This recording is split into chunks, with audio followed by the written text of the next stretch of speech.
Olá, pessoal do sexto ano do Integral Colégio Curso. Vamos aí para mais uma aula de História, retomando, né, o assunto sobre o Império Bizantino.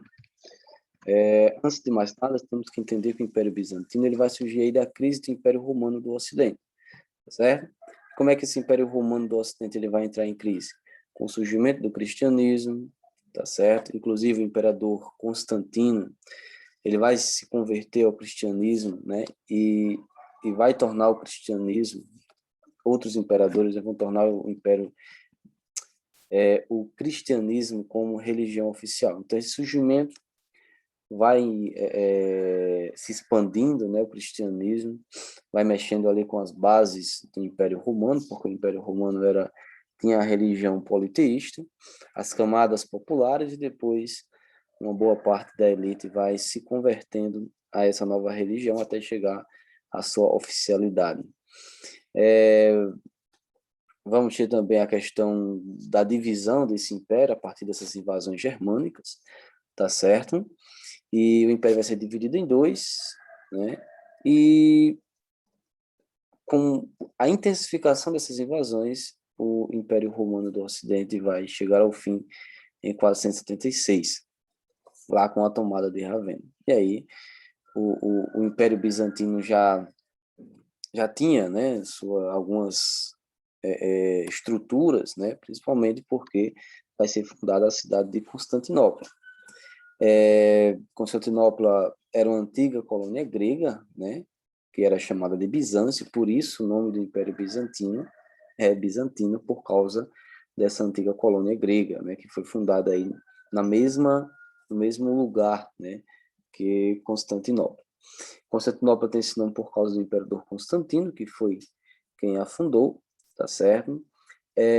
Uma cidade que tem uma posição estratégica considerável, né? Como vocês viram, primeiro nesse mapa aqui, né? Fica entre a Europa e a Ásia, né? Mar Negro, Mar Mediterrâneo, tá certo? É uma cidade que ela vai ser fortificada com muitas muralhas, tá certo? Muralhas essas que só vão ser derrubadas lá em 1453, né, pelos muçulmanos, tá certo? Então, toda a grande maioria, né, do comércio, né, ou das especiarias que chegava à Europa passava por Constantinopla. Então, a cidade com intensa, né, com intenso comércio, tá certo? Então, ela vai se tornar um dos maiores pontos comerciais, tá certo? Para vocês terem uma ideia, é só olhar essa imagem aí do início do capítulo, né, livro didático, página 15, né, quando mostra aí as muralhas de Constantinopla. Então, uma importante cidade, né, um entreposto comercial do Império Bizantino, que vai marcar também a sua economia, tá certo? Como é que era a política e a economia, né? Primeiro, a política, né? Era uma monarquia teocrática, tá certo? No qual o imperador era um ser divino, como também era um chefe político, tá? Tá falando aí na página 19, tá certo? Dá uma olhadinha aí. É lá no início da página 19, né? No Império Bizantino estabeleceu-se uma monarquia teocrática em que o imperador era considerado um representante de Deus, né? Então, olha só, ele era um ser divino, comandante da justiça, da lei e do exército e protetor da igreja, né? Monarquia teocrática. O Senado tinha cônsules próprios, então é basicamente semelhante àquilo que acontecia no Império Romano do Ocidente, né? Com Senado, com províncias, tá certo? As províncias eram protegidas pelas legiões, né? E o principal imperador aí foi Justiniano. Ele vai unir o grego, né, ao cristianismo, lembrando que essa região é uma região muito perto da Grécia, é uma região que era uma antiga colônia grega, tá certo? Então, mais para frente, né, o grego vai se tornar a língua oficial, certo? Ele vai tentar restaurar aí o Império Romano do Ocidente, né, ao seu, né? Eu coloquei seus aí, mas é o seu, tá certo?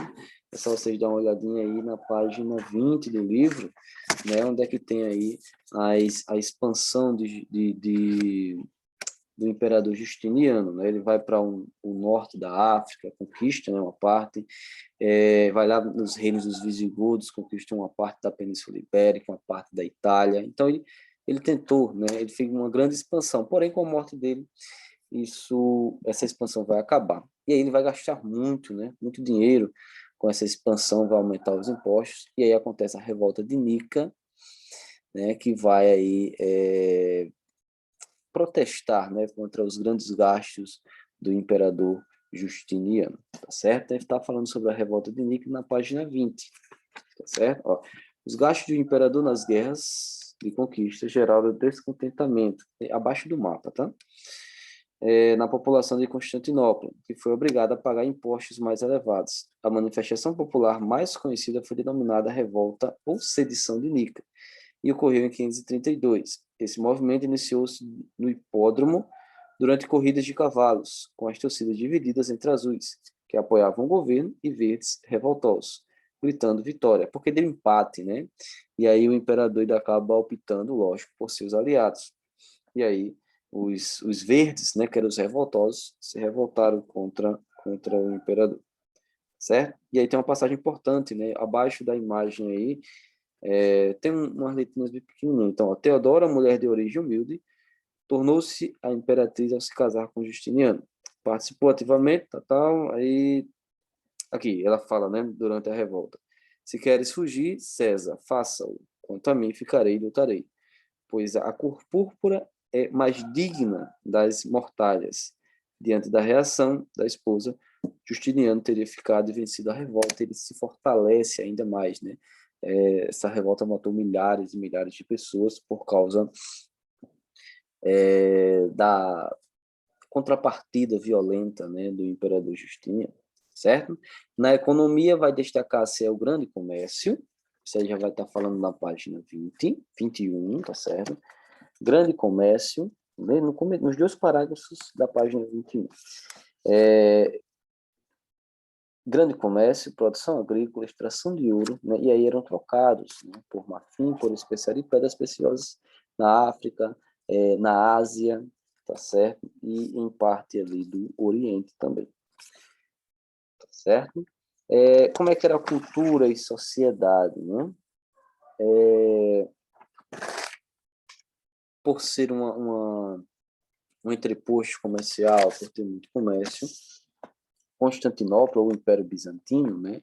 Aliás, o Império Bizantino, principalmente a sua capital, Constantinopla, vai ter aí uma diversidade maior de povos, tá certo? Então, germanos, eslavos, tá falando aí na página 22, tá, latinos, semitas, turcos, russos, normandos, egípcios, entre outros, tá? E aí vai gerar, claro, uma cultura muito rica com características orientais, né, asiáticas, como também ocidental, né, partindo ali para a Europa, tá certo? Além disso, como eu já falei para vocês, o Império Bizantino, principalmente Constantinopla, vai se tornar um entreposto comercial e vai ser ali uma região cosmopolita, né, que vai ali abrigar, né, características culturais de várias partes do mundo, tá certo? Além disso, quando a gente fala da arquitetura, né, a gente fala das igrejas que existiam, das inúmeras igrejas que existiam no Império Bizantino, tá certo? E aí vocês veem, percebe-se isso, pessoal, na página 22, né? Como a igreja de Santa Sofia, tá certo? Principalmente nas abóbodas, né? Que existia, né? Aí na página 23 tem, né? Mostrando essas igrejas, tá certo? Vamos ter também essa produção de mosaicos, tá? Eu acho que esse mosaico aí é do imperador Justiniano, tá? E aí vocês percebem a utilização muito do dourado, do branco, né? E aí fica muito marcado, principalmente quando eles vão fazer os imperadores, né? Então eles fazem muitos imperadores, eles fazem mosaicos de Jesus Cristo, né? De Maria. Então isso ficou muito comum, né? Até a técnica de utilização de mosaicos e as igrejas, né? A cultura, tá certo? Cultura e arquitetura, não é isso? Além disso, uma outra coisa que ficou marcado, né, foi muito marcante no Império Bizantino, vai ser as leis bizantinas, né? A questão do direito romano, que vai se chamar Corpus Juris Civilis, tá? E era dividido em quatro partes aí, né? Primeiro, o Codex Justinianus, né, que eram leis criadas a partir do século II. O direito romano, pessoal, é um conjunto de leis, né? Aí tem as suas divisões. Então, vamos ter o Codex, né, que era todas as leis criadas a partir do século II. As institutiones, que eram instituições, né? É como se fizesse cursos aí para orientar os estudantes, né, os novos estudantes.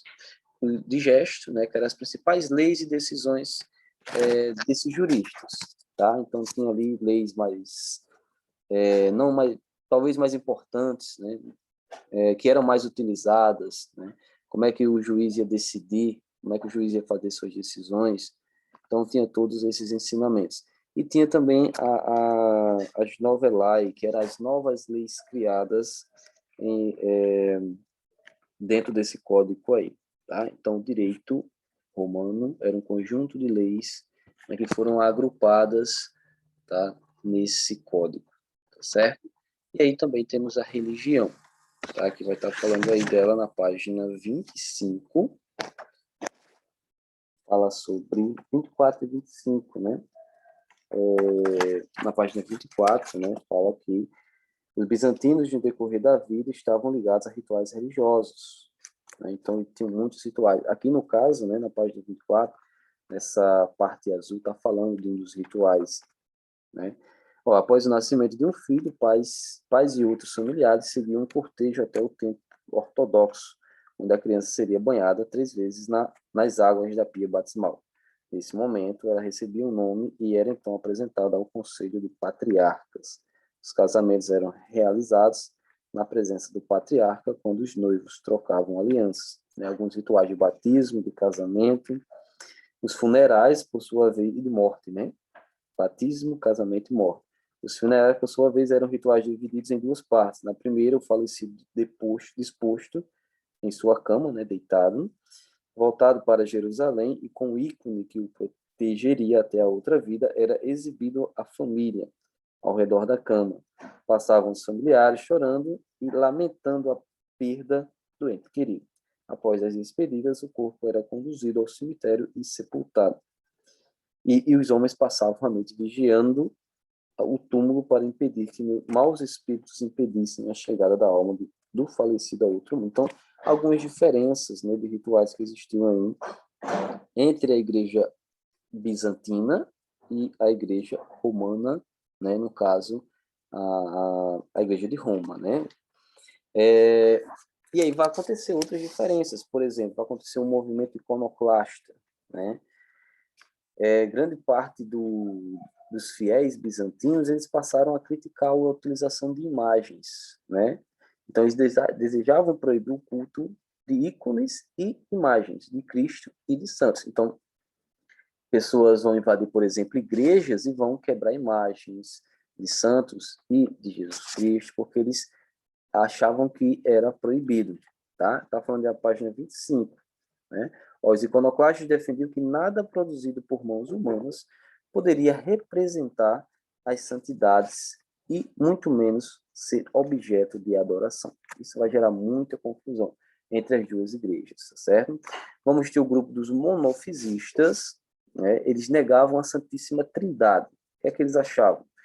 Eles consideravam que Cristo não tinha uma natureza humana, mas apenas divina, tá certo? Então eles acreditavam que Cristo não tinha nenhuma natureza humana, apenas divina, certo? E aí vai ter outro movimento que eu não coloquei aqui, que também não está no livro, que é o movimento arianista, né? Que é o nome do líder do movimento, tá? E ele dizia que Cristo não já era diferente, né? Que Cristo não tinha uma natureza divina, mas apenas humana, né? E aí tem algumas diferenças, porque para a Igreja Católica ele acredita na consubstancialidade, né? Ou seja, Jesus é Cristo, é corpo e alma, né? Corpo e espírito, certo? Por causa desses conflitos, dessas diferenças religiosas, e também porque, pessoal, isso, nesse período aí do cisma do Oriente, que vai acontecer em 1054, está falando também disso aí na página 25, e também antes disso, da diferença, vai começar o processo de cruzadas, né, que eu vou explicar depois mais à frente, e muitos cruzados católicos vão invadir Constantinopla, né, vão saquear Constantinopla, né, e por causa dessas diferenças, as duas igrejas vão se separar, né, vai surgir aí a igreja, né, aliás, já existia, né, a igreja católica romana, né, apostólica romana, e vai surgir uma outra igreja, que é a igreja ortodoxa grega, né, são igrejas cristãs, mas agora elas vão se separar, né, uma vai ser, que já era chefiada pelo Papa, né, o Papa de Roma, e a outra pelo patriarca, né, a outra vai ser chefiada pelo patriarca, tá certo? Isso vai ser em 1054, tá certo? E aí, em 1453, é chegado o fim do Império Romano do Oriente, no caso do Império Bizantino, né? Eles vão ser conquistados aí pelo sultão Mohammed, não tem, né? Mas é Mohammed III, se não me engano, e vai derrubar as muralhas de Constantinopla, né? Ele vai utilizar pólvora, por exemplo, vários canhões, vão ser vários dias, né, do cerco de Constantinopla, né? Quase 2 meses de cerco, certo? Mas, enfim, né? Isso foi apenas uma revisão, né? A gente já viu basicamente tudo isso e a gente está revisando aí o assunto, certo? As orientações eu vou deixar no sistema, tá bom? Então, até a próxima aula. Tchau, tchau.